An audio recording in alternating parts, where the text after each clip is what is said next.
Hey everybody, JT here. I am doing a VR to Leaf Life Bushcraft's competition he has going on right now.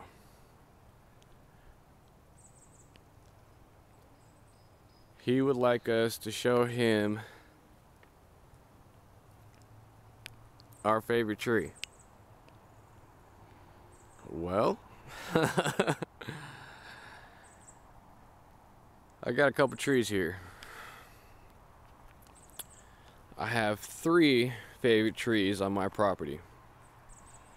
Now, 2 of them you can see right now.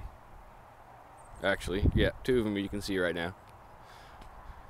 So, I have 4 favorite trees. Well, really, two I guess you say breeds of trees that are my favorite. One of them I have on my property. The other one is really hard to find around here because it's a fairly new strain or breed. So this one is the Wester Red Cedar. Majority of the trees you're looking at are Western Red Cedars, just so it happens. A few of them are firs, and a couple few are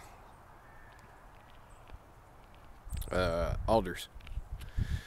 But we're here on my favorite tree. That's pretty cool, huh? The roots.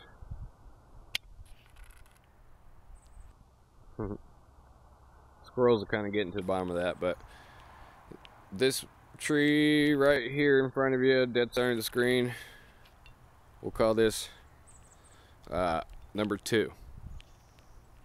That's my second favorite tree. Now, I'll get it over with. He wants us to show, or let you know actually, about 2 ways you have of identifying your favorite tree. So, let me get up close and personal.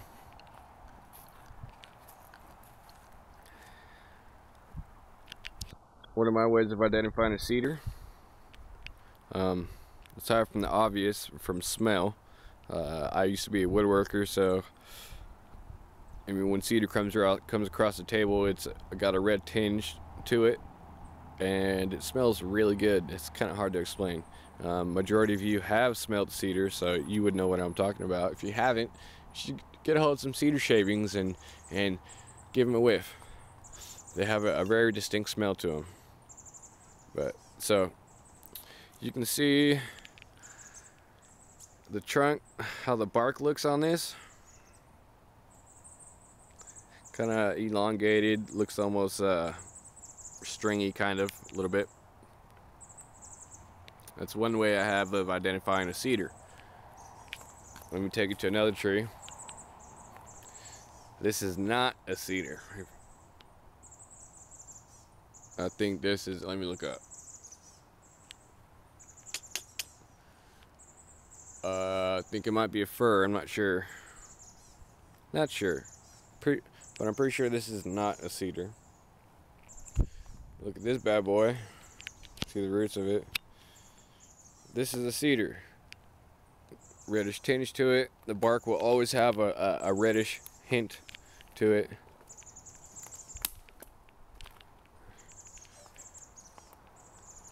Show you the base of the tree.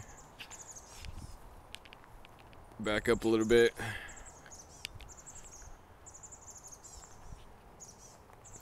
So that's one way, is the bark.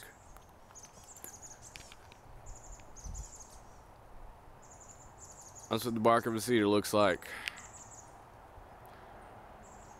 So my other way, I've already mentioned 3 different ways to tell you've got cedar on your hands. And a cedar is an evergreen, so that's another way of kind of, you can classify it. A cedar is an evergreen. It's I'm not sure if it's coniferous or not. The wood has a reddish tint to it. Has a really distinct smell. Like, you know how pine has a real distinct smell. Cedar has a real distinct smell. Let's see. That's about it, really. far as identifying is by smell, by color of the wood, by the bark, if you, well, like I showed you earlier. And let me come over here and show you what I guess you would say the leaves of this thing looks like. That's a cedar.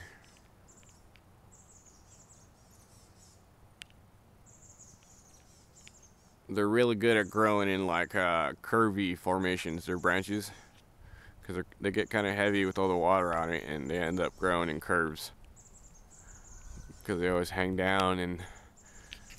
And when you see branches and trunks that are all curvy and whatnot, it's called light bending.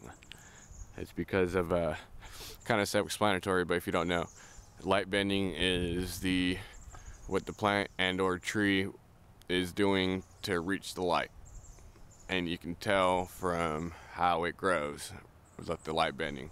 If you come up top, oh, here's a reason why I like this tree a lot. Now, Craig, I know you're looking at the top of this tree and saying, oh my goodness, that should have been taken care of a long time ago. But it's a really, I guess you would say this would be like an ornamental tree on this property because it's such a unique tree. It has 3 tops that you can see right there, and it has actually 4 more growing off of those tops. Let's see, another reason why it's my favorite tree is because of the rope swing right there that you can see coming into focus. I climbed up it unaided and hung my rope swing off that branch top, I guess you would say, and then de-limbed it on the way down. So I know I've mentioned earlier I have another favorite tree, and that would be I don't have any on my property, and the closest nursery with one is quite a distance away, but I'll let you know anyways. It's a Japanese maple. Now, I like the general breed or strain of Japanese maple. I'll go on a walk on the property so you have something to look at while I'm talking to you. The reason why I like a Japanese maple is because those are really pretty. I like Japanese history. Look, that's a fir right here.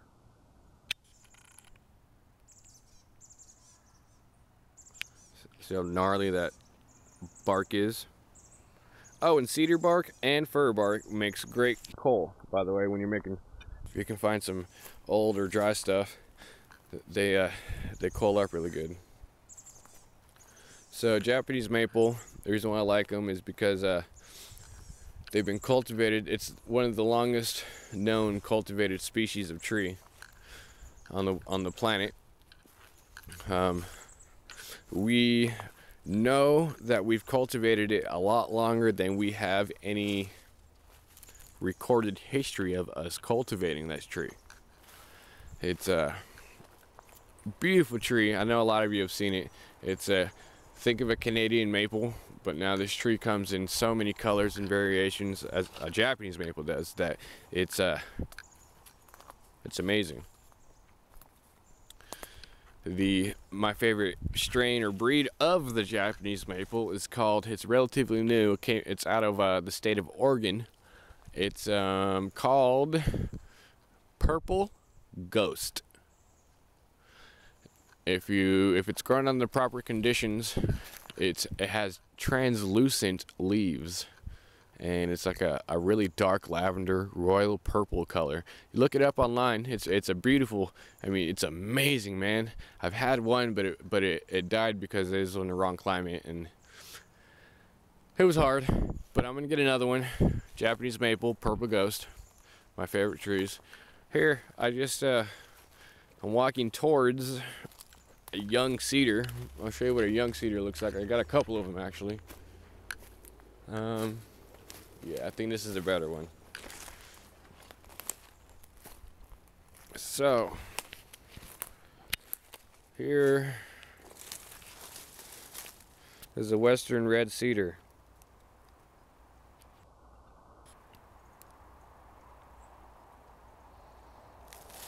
Back up a little bit. You see all the bright green versus the dark green? The bright green means that's the fresh growth on the tree. That's how you can always tell your tree or plant's healthy when you have, it's always like a lime green versus like a mint green as far as trees or green plants are concerned. Okay, so this tree is about 15, 20 feet tall, maybe 18 feet.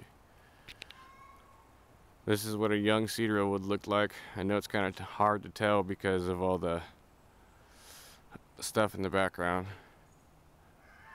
but the immediate branches and everything in the foreground that you can see is of this young cedar I'm showing you. It's about, I'd say it's about 12 years old or so. Cedars are not a very fast grower. If I remember, I'll make another video and show you a short video and show you I have a cedar that's a couple hundred years old on my property out by the mailbox. But that's what a young cedar is. I'll show you the other one. I got two of them next side by side. See that the stick looking thing right in the middle of the screen? That's the trunk of it, of a young cedar.